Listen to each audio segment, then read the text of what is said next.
Assalamualaikum kepada semua sahabat Kicomania. Selamat menunaikan ibadah puasa. Semoga Allah memberkati dan finish sampai maghrib nanti hari ini ya.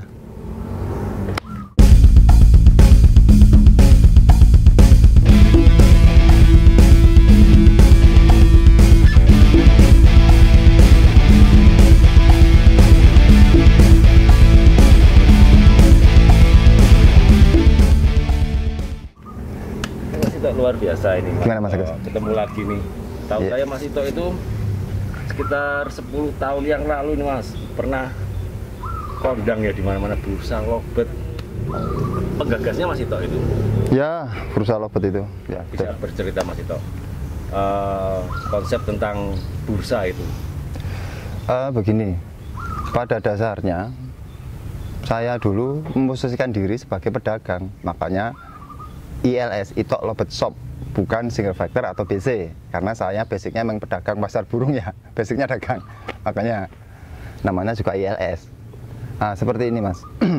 Sebenarnya dulu saya itu pemain lobet warna, cuman saat itu saya pantau pergerakan lobet warna udah stop ini, dilutin ini. Akhirnya saya masih berkutik juga di lobet, saya main kekean. Nah, saat itu saya belum paham kekean itu dinilai apanya. Saya tanya-tanya ke teman-teman juri saya kan banyak itu.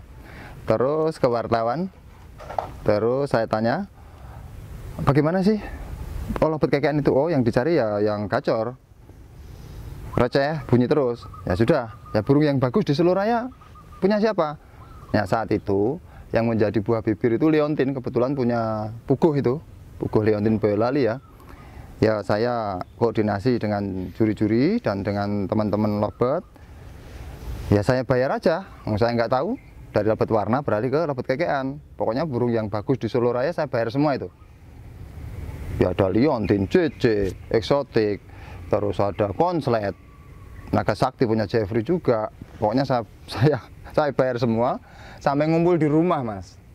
Nah di rumah itu saya dikasih setelannya macam-macam sampai saya tuh nggak tidur. Ada yang mandi jam 2 subuh, bangun ini wah saya pusing saya. Nah akhirnya saya cari perawat, cariin perawat untuk saya. Ya sudah. Nah begitu burung Solo Raya sudah di rumah saya semua. Ada berapa ya, hampir 7-8 mungkin. Nah saya mau kemana ini arahnya ini? Nah mau nggak mau kan saya harus lomba keluar kota. Saya udah bayar burung-burung terbaik di Solo Raya saya bayar. Nah ngapain saya lombain di Solo Raya lagi? Awang Jawanya bilang menang rakondang kalah isin. Nah akhirnya mau nggak mau ya saya keluar Jakarta, Bali, bahkan luar Jawa, Bandung. Nah akhirnya saya malah dikenal di dunia lobet. Nah kenapa saya bikin bursa saat itu? Gimana sih ini? Saya biar dapat materi gampang. Nah, saya kalau suruh tiap hari ke latihan-latihan, sudah saya jalani selama sebulan. Saya pusing saya. Wow, tak tawar juara latber ya. Berapa itu Mas? Nah, berapa? 7,5 ya. Seperti biasanya saya bayar kalau juara latber. Wah, enggak boleh. 30 aja enggak boleh. Lah piye? Nah, kualitasnya seperti itu saya pikir gitu loh. Nah, ternyata usut punya usut itu burungnya si bos. Saya nggak tahu. Terus saya tuh diam 2 hari berpikir. Saya harus bikin sesuatu, akhirnya saya bikin bursa. Ada bursa yang harganya mulai 3.000 sampai 30 juta saat itu ada gitu loh. Jadi terkadang Mas ada pemain mungkin burungnya belum pernah juara, begitu juara di latber, wah mungkin dia ya wah ini jago, ini saya setel burung ini, nah mintanya mahal. Sedangkan harga itu nggak sepadan antara kualitas sama harganya gitu loh.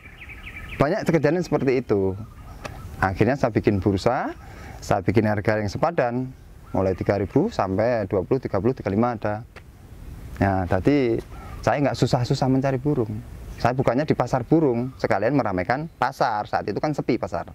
Dengan adanya bursa, ya alhamdulillah, semua pedagang makanan burung, sangkar, berduyun ke pasar juga para pemain lobet. Akhirnya pasar jadi rame. Biasanya kalau nggak ada bursa, kan bursa 3 kali seminggu itu. Di luar bursa itu jam 3 udah sepi Mas. Tapi kalau ada bursa sampai maghrib masih rame. Nah di situ saya nggak kesusahan. Ada pelanggan luar kota, cari burung, ya carikan di bursa aja. Sistemnya sama di bursa itu. Cuman burung yang digantang harus boleh dibeli atau dijual dengan harga maksimal yang sudah saya tentukan. Seperti itu. Jadi saya nggak repot-repot lagi. Nah, tentang sistem, dulu tuh pertama ya, deal, itu gantangan 15, 5 juta. Nanti lainnya juga itu, deal. Akhirnya kita malah jadi home pimpah. Nah, seperti itu yang terjadi. Lah ini saya malah ngekir burung untuk kalian semua ini. Nah, terus bagaimana? Nah, akhirnya cepet-cepetan. Jadi burung yang digantang, meskipun juara, meskipun enggak, kalau kita udah bilang deal gantangan 48, berarti ya deal langsung dinilai maksimal. Bukan ada transaksi nego-nego lagi. Nah, kalau mau transaksi nego-nego lagi, ya di bawah, terserah, monggo.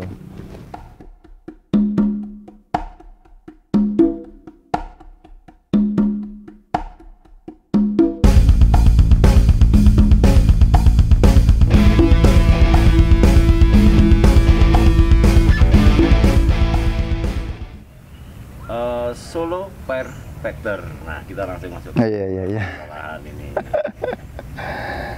Karena Mas Ito sudah terbiasa kulino gitu ya istilahnya dengan bursa, dengan fenomenanya. Iya. Memberanikan diri di Solo Pair Factor besok ini ada bursa juga. Ada. Oke. Harus ada. Harus ada. Harus ada. Begini Mas Agus. Nggak ada bedanya antara bursa ini jenis burungnya aja. Murai, cak ijo, kacer, lobet.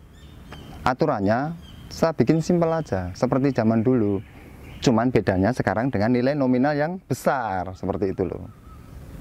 Jadi istilahnya nanti di bursa SFF ya, taruh kata di tiket 200 kan ada bursa murai maksimal 100 juta. Ya seperti bursa-bursa saya lobet kemarin aja.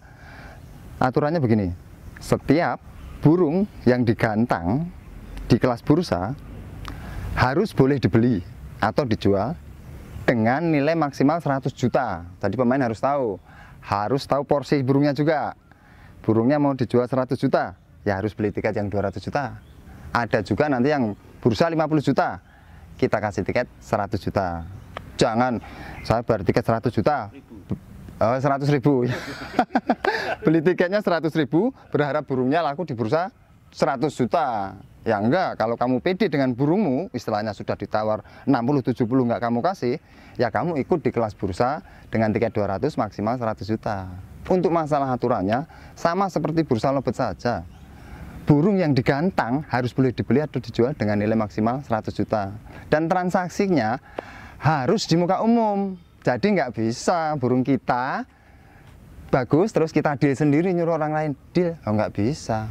Harus di muka umum. Dan kalau kamu di muka umum ya sudah selesai. Istilahnya nanti bursa murai 100 juta kan di sesi awal itu nanti bursa ya.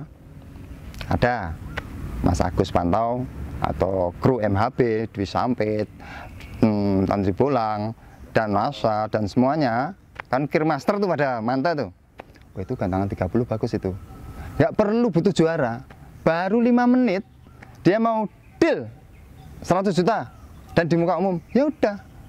Harus dibayar 100 juta dan harus dikasih 100 juta.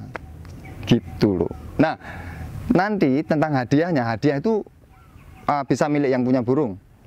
Biasanya seperti itu. Nah, nanti ada kompensasi potongan berapa persen untuk panitia. Seperti itu, Mas. Jadi di luar gantangan, pihak pemilik burung boleh membatalkan transaksi. Boleh. Setelah lomba selesai. Setelah lomba selesai, aturan bursa sudah tidak berlaku. Wih sayang ya, tak jual 100 juta, untung nggak ada yang ngedil. Seperti itu, ya sudah. Mas, yang juara satu tadi ya, 100 ya, di bawah. Oh nggak jadi saya jual, no problem, it's okay. Seperti itu. Mau tawar-menawar sendiri di bawah, monggo. Gitu. Seperti itu.